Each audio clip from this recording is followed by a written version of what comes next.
The Werewolf by Angela Carter. It is a northern country. They have cold weather. They have cold hearts. Cold, tempest, wild beasts in the forest. It is a hard life. Their houses are built of logs, dark and smoky within. There will be a crude icon of the Virgin behind a guttering candle. The leg of a pig hung up to cure, a string of drying mushrooms, a bed, a stool, a table. Harsh, brief, poor lives. To these upland woodsmen, the devil is as real as you or I. More so. They have not seen us, nor even know that we exist. But the devil, they glimpse often in the graveyards, those bleak and touching townships of the dead, where the graves are marked with portraits of the deceased in the nave style. There are no flowers to put on them. No flowers grow there. So they put out small votive offerings, little loaves, sometimes a cake that bears come lumbering from the margins of the forest to snatch away. At midnight, especially on Walpurgisnacht, the devil holds picnics in the graveyards and invites the witches. Then they dig up fresh corpses and eat them. Anyone will tell you that. Wreaths of garlic on the doors keep the vampires out. A blue-eyed child born feet first on the night of St. John's Eve will have second sight. When they discover a witch, some old woman whose cheeses ripen when her neighbours do not, another old woman whose black cat, oh sinister, follows her about all the time. They strip the crone, search her for marks, for the supernumerary nipple, her familiar sucks. They soon find it. Then they stone her to death.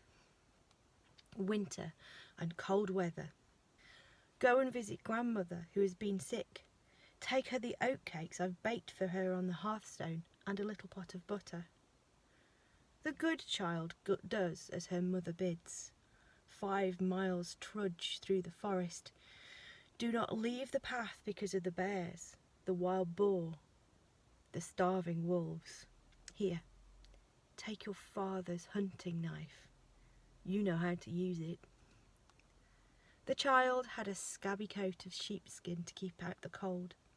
She knew the forest too well to fear it, but she must always be on her guard. When she heard that freezing howl of a wolf, she dropped her gifts, seized her knife, and turned on the beast. It was a huge one, with red eyes and running, grizzled chops. Any but a mountaineer's child would have died of fright at the sight of it. It went for her throat, as wolves do, but she made a great swipe at it with her father's knife and slashed off its right front paw. The wolf let out a gulp, almost a sob, when it saw what had happened to it. Wolves are less brave than they seem. It went lolloping off disconsolately between the trees as well as it could on 3 legs, leaving a trail of blood behind it. The child wiped the blade of her knife clean on her apron, wrapped up the wolf's paw in the cloth in which her mother had packed the oatcakes, and went on towards her grandmother's house. Soon it came to snow so thickly that the path and any footsteps, track or spoor that might have been upon it were obscured. She found her grandmother was so sick she had taken to her bed and fallen into a fretful sleep, moaning and shaking so that the child guessed she had a fever. She felt the forehead. It burned. She shook out the cloth from her basket to use to make the old woman a cold compress, and the wolf's paw fell to the floor. But it was no longer a wolf's paw. It was a hand, chopped off at the wrist, a hand toughened with work and freckled with old age. There was a wedding ring on the 3rd finger and a wart on the index finger. By the wart She knew it for her grandmother's hand. She pulled back the sheet, but the old woman woke up at that and began to struggle, squawking and shrieking like a thing possessed. But the child was strong, and armed with her father's hunting knife, she managed to hold her grandmother down long enough to see the cause of her fever. There was a bloody stump where her right hand should have been, festering already.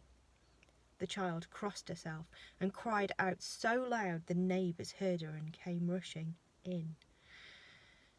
They know the wart on the hand at once for a witch's nipple.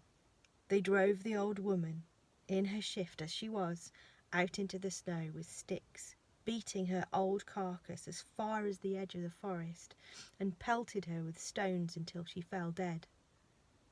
Now the child lived in her grandmother's house. She prospered.